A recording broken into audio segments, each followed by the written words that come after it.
The more we invest in something, the more valuable it becomes to us. If I invest 4 years to try and get six-pack abs, you know damn well that after those 4 years, I'm going to value it a lot more than someone who got six-pack abs within 6 months. I'm going to feel much more strongly and much more proud towards my six-pack abs. And we can apply this logic to pretty much any area of life. Literally in terms of investing, if I invest 5 grand into a startup company, I'm much more invested in that company. Literally, I want that company to succeed a lot more than if I was to invest, let's say, $500. So with this logic, why is it that men are so terrified of investing in a woman? Because, guys, this applies to relationships too. The longer that you're friends with someone, the longer that someone's in your life, the more you value them. Same with women. The more time and energy that you invest in a woman, the more you will cherish her, the more you'll love her. Nowadays, men can't even sacrifice their primal instincts to have sex with as many women as possible for the sake of their relationship. And then they wonder why they don't get much out of their relationships spiritually. I feel like one of the biggest traps out to young men, and it's being pushed to this day by people in my space, is the idea that women are a waste of time until you're 30, 35. You've hit your male peak at 35, you know? And that's when you can start to finally invest in a woman. And I get the line of thinking, I do, but it's autistic. And to me, it's a sign that someone is looking at what a woman is in the wrong way. They're looking at it through the wrong lens. I think a lot of men see women as distractions rather than what they actually are, which is rocket fuel. And I don't blame men for this. I actually really don't. It is so hard in today's day and age to actually invest in a woman because, my God, when you invest in a woman, you're actually opening yourself up to a massive vulnerability. You can get your heart broken. None of us want to have our hearts broken. None of us want to invest a bunch of time and energy into a woman to find out that she's not the right woman. And frankly speaking, there is not many right women out there right now. But at the same time, there's not many right men. So my fucking God, we are in a predicament, aren't we? We really are. It's a fucked ecosystem of men waiting until they're 35 to settle down, running through a bunch of women, because you're not going to be on semen retention until you're 35, guys. Let's be fucking real. You're not. So you're not just ignoring women, you're actually just engaging with women in a much unhealthier way. At the same time, women are rewarded for trash behavior. They're rewarded for, you know, posting ass and titties on Instagram. We're liking their photos. They're rewarded for having casual engagements with men. It has to stop. It has to stop somewhere. We're in a horribly vicious cycle of just misusing each other and misunderstanding each other. And I think the biggest problem is that with men in my space is that they don't actually see it as their responsibility. They're just playing the game, you know, they're playing the chessboard that has been presented to them. But the problem is, if we continue down this path, while it might seem fruitful for us to, you know, run through a bunch of women and have a lot of fun, it's actually destroying the world. It really is. It's destroying the world. I don't think any of us would get out of bed if it wasn't for women. I don't care how much of a Sigma man you are, like, you know, yeah, I love my work, purpose.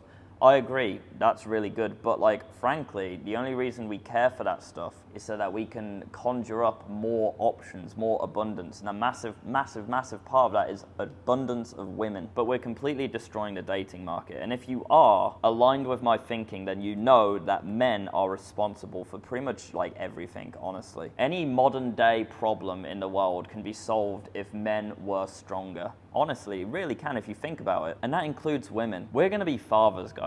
Like, we're actually going to father sons and daughters. Would you want your daughter to be engaging with a man like yourself? Assuming that you are, like, you know, a high value man fucking around, you know, going to the clubs and whatever the fuck. You're not committing, you're not investing in one woman. Would you want your daughter to spend time with a man like that? I fucking wouldn't. I wouldn't at all. I guess it's very short-sighted of men to behave in the way that they do and assume that it's not going to have long-lasting consequences for the future generations. We're all about self-accountability until it comes to how we navigate women, and I've never understood that at all. I don't get it. I don't understand. Why is it that we're so unbelievably disciplined and accountable with every part of our lives, business, fitness, looking after your loved ones, etc., apart from when it comes to the direction of the dating market and how we navigate women? And it's also just insanely sad because, again, a lot of these men, they're seeing women as a distraction, and they're not understanding that if you frame women in the correct way in your mind, they can actually serve as rocket fuel for you. They will literally make your life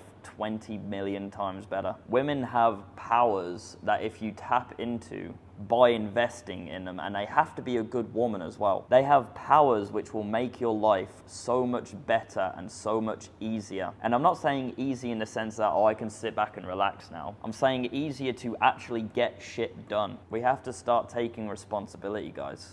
It really does lie with us as men. I've never really been one for casual sex anyway. I've not been one to, like, you know, have these shallow engagements with women. And I'm really lucky to have that mindset because I've seen it destroy men. I've seen men obsess over casual sex for like a 2 to 3 year period, and afterwards they're just fucked in the head. They've completely doomed themselves to only attracting like low quality women who aren't good for them. They're not nourishing their soul. They've got fucking horribly anxious thoughts about them all the time. You know, they go out to work and they're just thinking like, oh, why she's getting fucked by some other dude right now because of her past and my past as well. I'm actually reflecting what I've done in the past onto my woman, which isn't even fair. But like, you attract what you are, right? I've seen it fucking destroy men. I don't know how I feel about men navigating their dating life, you know, in the way that they are, just fucking around and stuff until they hit 35, and then like they can just flip a switch and turn that side of them off, and suddenly they're attracting wifey like women. I'm not entirely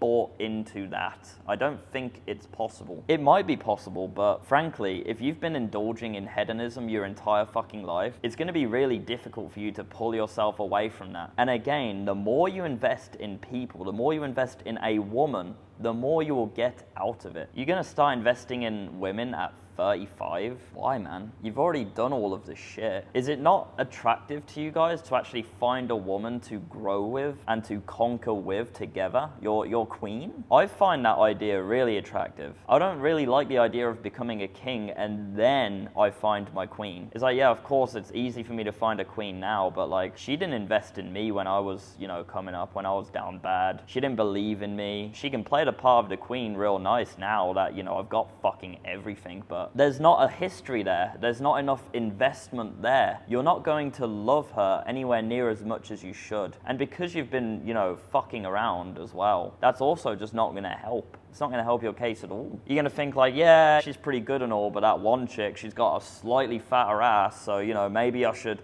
fuck around with her and find out, you know, like, it's such a fucking slippery slope that so many young men are falling down right now. I'm all about empowering men. I'm all about playing the chessboard the absolute best that you can. But the way I see it, the dating market is absolutely fucked. And the only way for men to win is by, you know, navigating their dating lives this way, fucking around until they're 35 and then they'll find wifey then. Supposedly. But I don't even think that's optimal at all. I don't even see that as an option. I would rather take my chances, remain faithful, put my belief in God, be the man that my wife actually needs me to be right now, and I believe that she will find me. I think through the crowds of the fucking awful shitty women out there, that woman will find me. Maybe she already has found me. I like talking about dating because I know it's very helpful for you boys, but I like to keep my dating life quite personal for the time being. I'm telling you guys, my way is a lot more fruitful. You will live a much more fulfilling life. Yes, you'll feel more pressure. You have a woman to provide for. You have a relationship to maintain. You have a vulnerability. This woman could break your heart. But I don't think life is worth living without that. Be the man that your wife needs you to be right now. Don't just turn it on when you're 35. Be the man. Take care, guys.